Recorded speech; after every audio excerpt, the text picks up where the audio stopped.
So you're in for a treat today.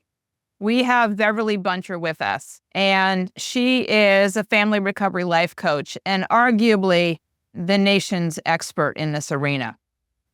She is the CEO and founder of BALM Recovery, BALM Recovery, and really has been in this field for 15 plus years, has lived this and breathed this and has put together an extraordinary program and written a really remarkable book that for me was like taking 5 to 10 years of going to meetings once a week and condensing it into a book and then a 12-week program and a coaching series, and remarkable. I wished I had her program when I first started down this path.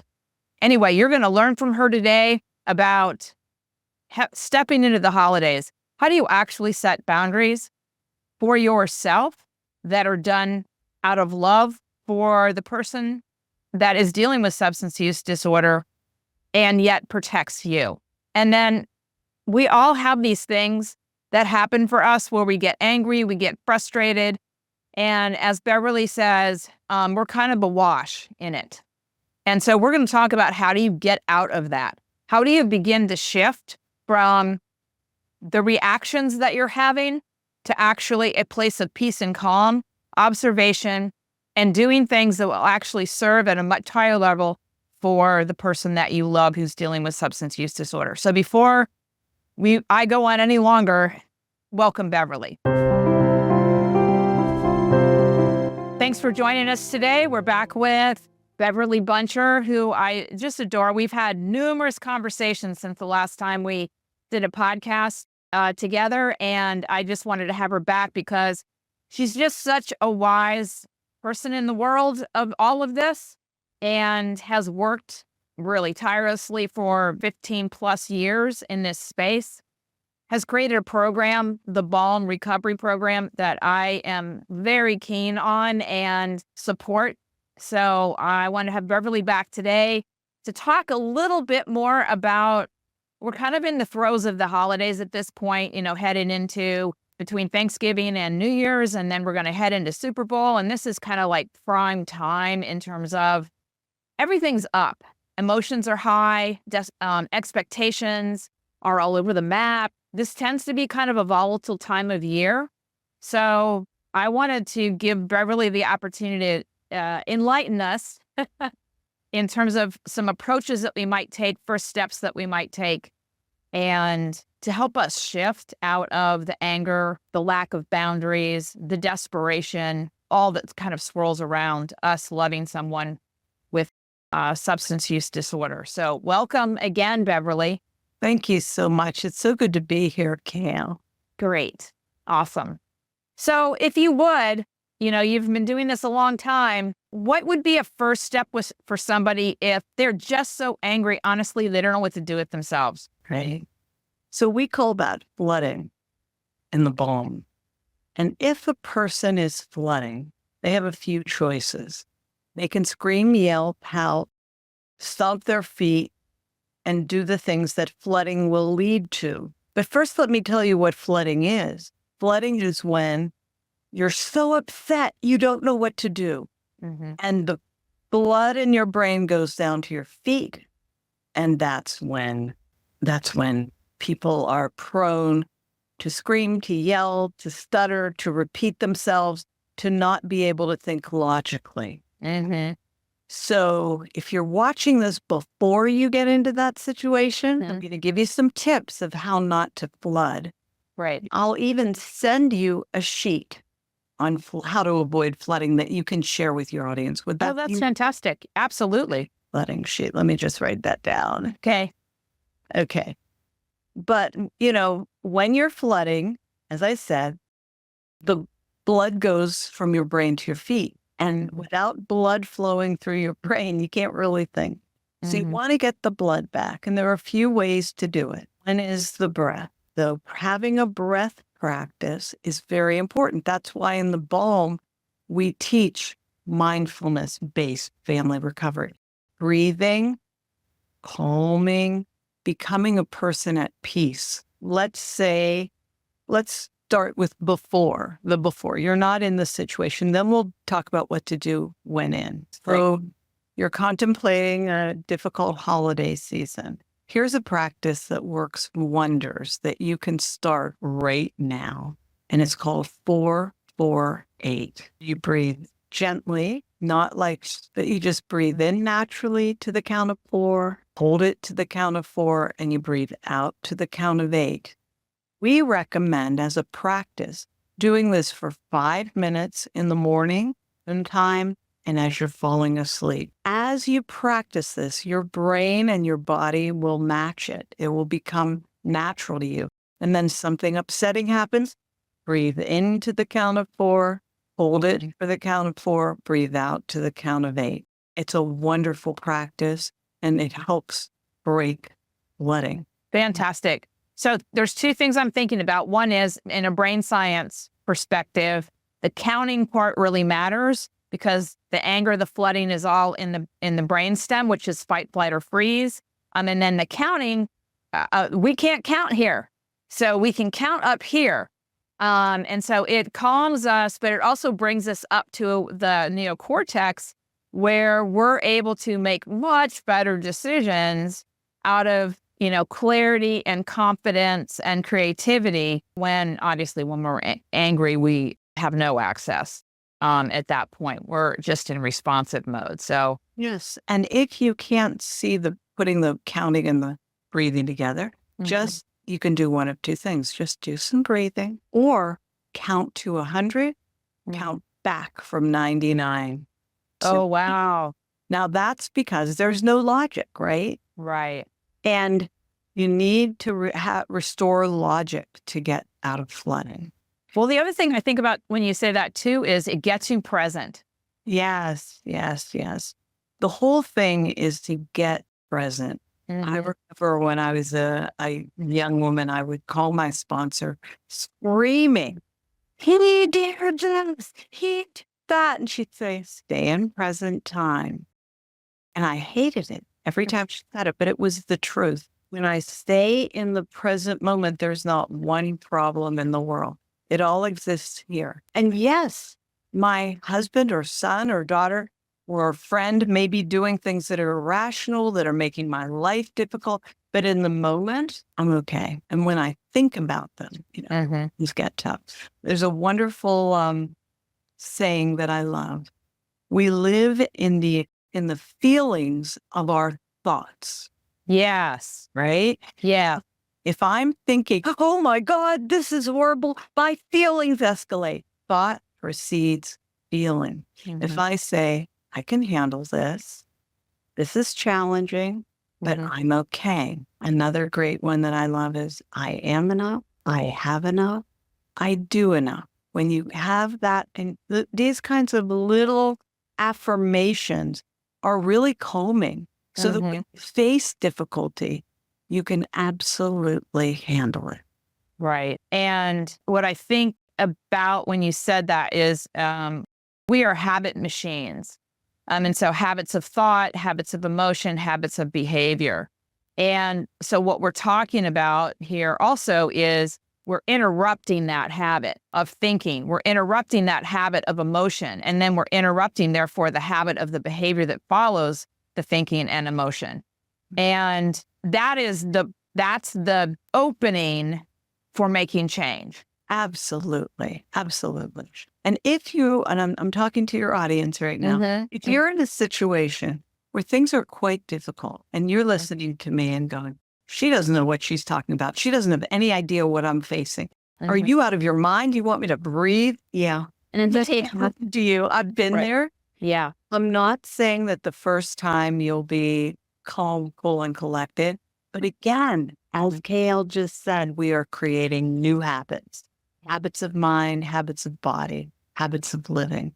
And when you live or love someone who has an addiction, a substance use disorder, a buying disorder, a sex disorder, whatever, alcohol use disorder, a mental health challenge, your mental health, your level of calm needs to be steady. Right. So they're going to come at you and try to make you flood. Flooding is very catchy. Sometimes you need to walk out of the room. I'll be right back. Calm yourself down. Another thing that really works, if it happens when you're sitting and you have a heavy desk, you put your hands on that desk and you try to lift it. You won't be able to, but you put all your might into it. And that takes the energy away from the upset. That's great. Yeah, because I think so many of us, and I've been in this space too. Somebody I met with yesterday just asked me, about where am I with my worry about Sam, and because, obviously in the midst of this disease, you have all the things, that like in particular, Sam had been clean and sober and he moved to the East Coast and he still was pretending that he was clean and sober with us. And it was like 6 months before the big reveal became apparent again that he had relapsed. And so she was asking me, am I worried that's going to happen again? Because he's been clean and sober now for 18 months plus. And I said, no. I said, his journey is his journey at this point, and mine is mine. And mine, as much as I possibly can, is worry-free. And I do have, though, habitual thoughts, though, that go through my head every once in a while. And I'm just like, we're not doing that. So you need to move on. That's the key. You don't allow the thoughts to rule you. You see them. And one of the things that helps to be able to do that is to have a solid mindfulness practice. Because when you have a practice, such as a breath practice, something that takes you into silence, into quiet within you, you see your thoughts. They're not just happening to you. Right. You aren't them, but you see them walking by and you can say, bye-bye. Yeah. And for some people, this is a little bit crazy talk. Yeah. Cheapings. Yes. And so for those of you who might be thinking it's a little bit of crazy talk. Who are you talking to? Yeah. We aren't our thoughts. And so my encouragement is to people is to actually entertain the notion, be open to entertaining the notion that we aren't our thoughts, that you can either have your thoughts run you or you can be the captain of your own ship. And just entertain the notion that you are more in control than your thoughts are. And also, I think a lot about, okay, what's the outcome that I want to create here? And the outcome that I want to create isn't being angry all the time or frustration. And there would be people that say, which is my question to you is, well, how else could I be given the circumstances? Yes. Given the circumstances, you can be at peace. That's the message. You can see the person who you love, feel that love stronger than the anger and the fear. It can happen. It takes practice, but it is within your ability to do that. It takes practice, and I think it takes education, a coach or guide. But don't give up on yourself. Oh, this is too horrible. I could never do that. Why? Your loved one is in a very dark place, perhaps. Do you believe they'll never get out of it? I don't. I believe they can get out of it. And they have a really good chance of getting out of it. And if you get out of your darkness, they can get out of theirs. In the 12-step programs, they say that the family always relapses first and that the family often recovers first. So what if the family's not involved? That's the reason why it's so important that the family get involved, because your state of mind rubs off. And stress is a huge factor in relapse. So if the people around you are calm and at peace and loving and listening, not rah, you have a better chance of working through stuff. That doesn't mean we take responsibility for our loved ones.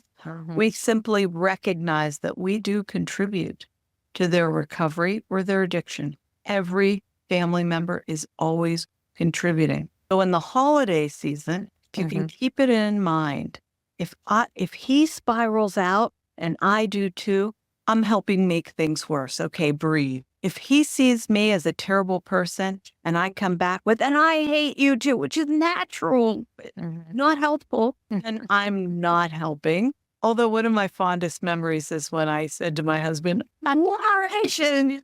Oh, it's years ago. Oh, shoot. It was like we were newlywed. Yeah. Anyway, Yeah. the point is that when we're willing to calm our inner jets, really take control of our thoughts and our minds, it's said that the mind is like a wild pack of horses, and we can either pull it back. Those were our thoughts. We either pull them back and get them going in rhythm, or they take us on a journey we have no control over. So here's the holidays. You're working on calming your mind. Something awful happens. Your kid comes in drunk into a room full of people, or they throw up all over the table, whatever it is. Ask yourself, will it be better if I scream and yell and have a fit? And how can I make this better? And sometimes it's just, son, you're going to have to leave, or let's leave the room, or let's clean this up, or whatever it is. Right. Time may not be a whole group of people there. And the best thing to do is just observe what you're seeing so that you can jot it down and then say it back to him when he's lucid, or she. Last night you walked in, your eyes looked funny. You swaggered across the room, fell over the ottoman, and you passed out. I checked your blood pressure, so you weren't unsafe, but I just went to bed after. Well, what do you mean you went to bed? Why didn't you wake me up? Why weren't you there for me? Sweetheart, I love you. I love you. This is your journey. Journey you're on right now is interesting, but not one that I can fix for you. And that whole idea of what you brought up before about he's on his journey now. He was on his journey when he was using, as I know you know. One of the big things for families to learn is how to respect the journey of someone who really may be hurting themselves as they go. Yeah. There are times to intervene, times to, and we respect that. We encourage it when it's appropriate. There are times when we can only watch, pork back. And well, one of the things I was talking to somebody recently, Melissa Engel, who you know, who I just totally adore. And, what really helped me in the early stages, and she pointed at, and we talked about, was understanding that addiction is trauma driven. Addiction is designed to suppress terrible pain. And so we're looking at the behavior. We're not looking at what's behind the behavior. And that for me was so freeing to relieve me from just focusing on the behavior as terrible or bad or whatever that was, and understanding that that behavior was being driven by traumas that had taken place particularly in Sam's life, my brother's life, my mom's life, that I probably don't even begin to know. But I do know enough now to have empathy and understanding, and their journey of dealing with their own pain is just that. I can't do it for them. And so coming to grips with that. And then don't forget the trauma of the family member watching the trauma-based behavior of a loved one who may be killing themselves. Right. And so have some empathy for yourself as you're going through this. Love on yourself. And give yourself some grace. You're not a bad person for screaming or doing it wrong. You're just another suffering person who's learning how to do things differently. Right. Yeah. I love the word grace. And I think about that quite often. In fact, it's on my necklace. And there's just grace all around for the one who's suffering from substance use disorder, and certainly for somebody who loves somebody who is. Just a lot of grace. I mean, in some respects, there's a grieving that's going on. Oh, yeah. Right. And so If you would, I'm curious as to what your thoughts are, because, I found myself grieving the loss of who I thought my son was and who he was going to become, and then was left with complete unknown. So many families spend a lot of time first denying that this could be happening, that their Yale educated son or daughter is now not able to do anything. They're working at McDonald's or whatever it is, and this will never change, and life is ruined forever. I've had families go through an inability to accept that their child, yes, they're on their own journey, but when they say they want to leave treatment early because they have to get back to college, but they haven't got enough recovery in them to allow them to function in college without Right. that sometimes decisions have to be made that respect the fact that they're alive more than respecting they want to do. Well, I remember thinking, how could this have happened? And that, for a brief period of time, kind of became a loop of thought. And so if you find yourself in that loop of thought, again, I'm going to ask you, Beverly, to speak to the pattern interrupt of that thought, because that thought is like, there's no answer. You're just torturing yourself. I was torturing myself with that thought and kind of looping and stuck. How can this happen? And then this is the pattern interrupt. It happens. Life is unpredictable. And isn't it a journey? On to the next thing. Another thing that we teach is focus on the task at hand. So you're having these thoughts. Should I stay? Should I go? Should I kick them out? What should I do? Blah, blah, blah, blah, and it won't end. And you just say, I am now clasping my hands together. I am now peeling the carrot. I'm driving the car. Whatever you're doing with your hands, look at them, describe it out loud if nobody's around, inside if they are. But change, you can't really focus on more than one thing at a time. So focus on the task at hand brings you back to the present moment. Right. And it's that present moment. And when you have moved from here to here, where then you can really kind of entertain the options more clearly. And I think it's really important for people to understand that when they are disrupted, they're making really poor decisions that they're going to want to, in retrospect, rewind, and they can't. So from really important, I mean, we know that's true of our loved ones, and that's very important for us to think in advance, to plan ahead if you can. Okay, the holiday is coming up. There could be some things that are going to get me upset. What is my plan? I'm going to be practicing my breathing every day. I'm going to practice the stop flooding protocol, which I'm sending to you and get computer. Great. And I'm going to have an exercise protocol for myself, walk every day, do my strength training, self-care. And then I need to make some decisions. If my loved one is in trouble, will I call the police? Will I call the treatment center? What am I willing to do to get the help that is necessary? And these are very hard things to decide on your own. I recommend, if you can, get a coach, learn about family recovery. I mean, we have a program. There are others. We're not the only store in town, so to speak, but really understanding addiction and recovery and your role as a family member. This is critical so that when the time comes, you know what you're doing and how to help, not hurt. So that brings up another question is, I always think about, okay, who are you going to call?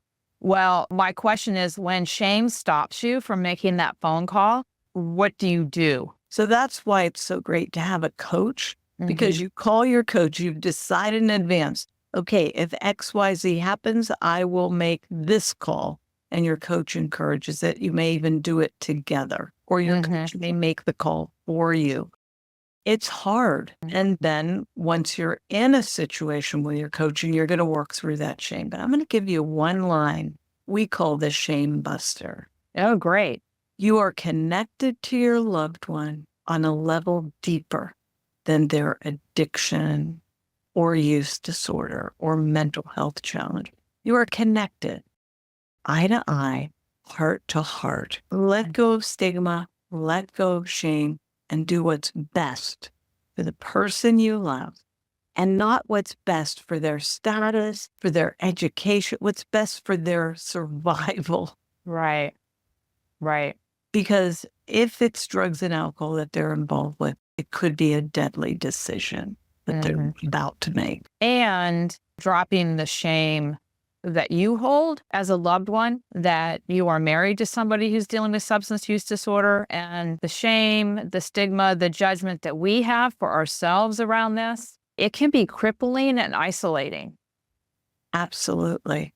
And that's why it's so important to have other people to talk to and connect with. By the way, over the holiday season, we have daily holiday support calls on the BALM. I didn't think of putting it up, but we have that available, and you can check it out, balmfamilyrecovery.com or 1-888-998-2256. That's our phone number.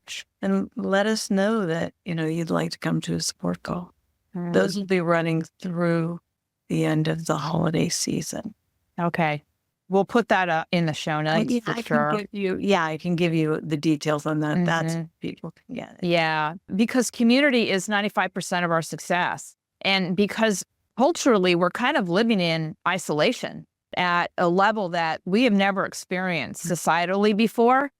And so there are lots of people who are isolated up. That's one thing. And then they don't have the skills necessarily to create the next connection with somebody. That's a whole bigger conversation. But, I have had 2 conversations just within the last week about, okay, who's in your inner circle that you can call, and how you need one more, so let's think about this a little bit more. Who can you trust? Who's not going to be judgmental? Who is going to just kind of really hold the space for you?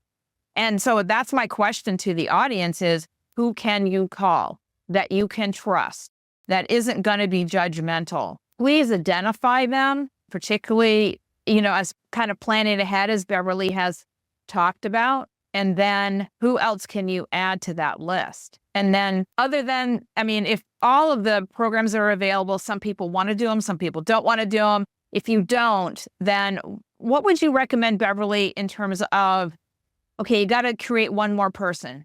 You got to bring one more person into the fold that you can trust, that is going to bring no judgment to the table, that's going to be there for you and have your back. How do you actually go about doing that? It's hard today. It really is. And I've always been a group person in the sense of, if I find myself isolated, I say, where can I find a group that will support me? So I'm a recovering food addict, and I have a group for that. Family member, I have the BALM, I have a temple, I have different groups that I've joined, especially around the holiday season. We've moved a lot. I think it's ideal if you can find a group that understands the challenges your family is facing. So there's Al-Anon and Nar-Anon, and there's your group, there's our group. You just have to look. Family Recovery. Facebook will have groups. Facebook groups, make sure that the tone is one you want to imbibe. Sometimes there are a lot of people in a lot of pain. There aren't great controls as to helping people take control of their own way of looking at it. That happens. It just spirals down.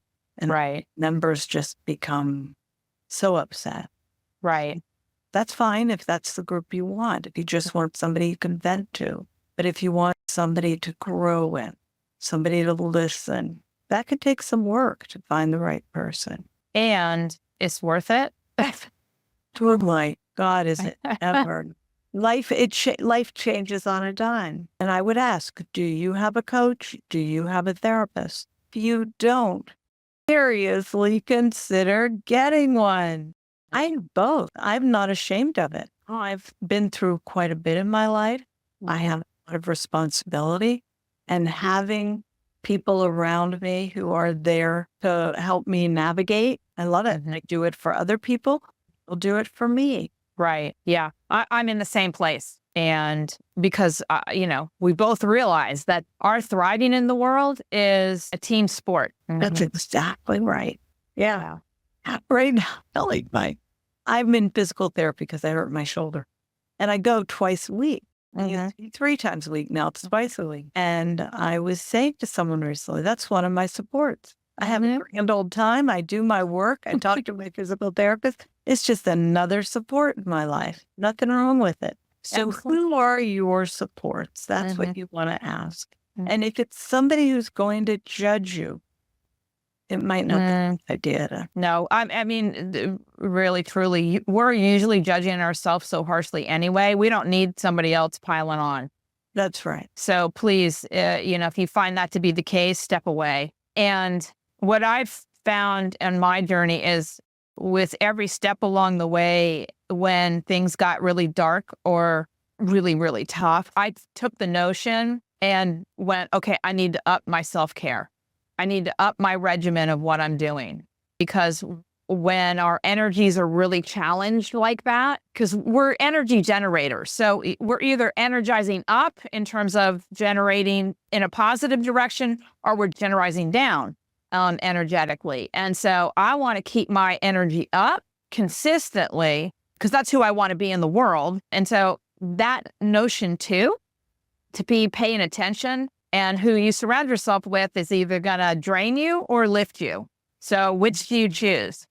Absolutely. So important. Let's talk for a minute about boundaries. Would that be okay? Oh, that'd be awesome. So boundaries are usually thought of as things you put on other people. I'm going to set a boundary on her. I'm going to set a boundary on him. In the perspective of the BALM, that's not a boundary. A boundary is extreme self-care. It's looking at yourself and what you are and are not willing and able to tolerate or go along with. And before the holidays is a good time to think about what your boundaries are. Are you willing to have drugs and alcohol in your home? If you have somebody newly in recovery, do you want to have that usual Christmas party where everybody's drinking? It's your home. You can say, sorry, we will be serving. And you can get it all out. And no, that's a far stretch. It's not so bad, really.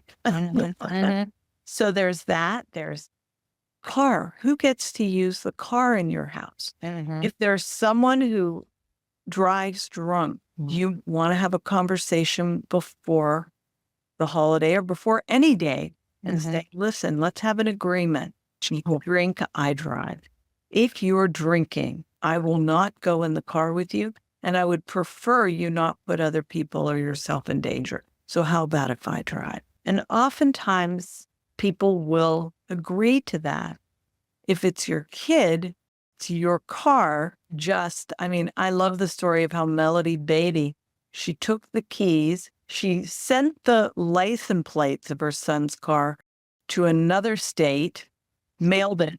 She took my keys and, put it in the safe deposit box. And he came home from wherever he was and she said, I don't know. And that was it. He didn't drive for a good long time. It's okay to make decisions that impact you because you want to be safe. Right. It's not like you're not allowed to drive because I need to control your drinking. That's not a healthy boundary.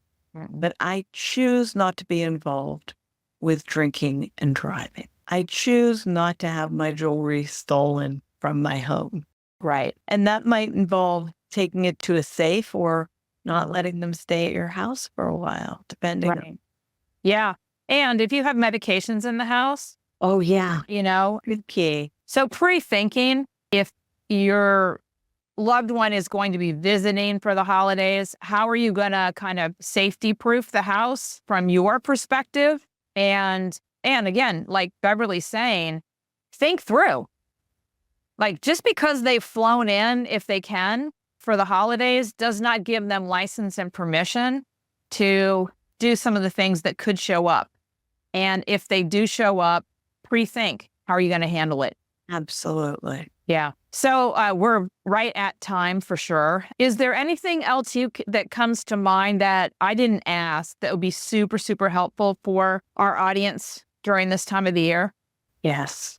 When you look at your loved one, and you might have to do this in advance, make a list of all the good memories, all the sweet things about them, characteristics, things they've done, anything wonderful. Get that in your mind and you see them, look in their eyes and see that. See the love, see the joy, love them. Just Yeah. because somebody's got a drug or alcohol problem does not mean they're not deserving of love.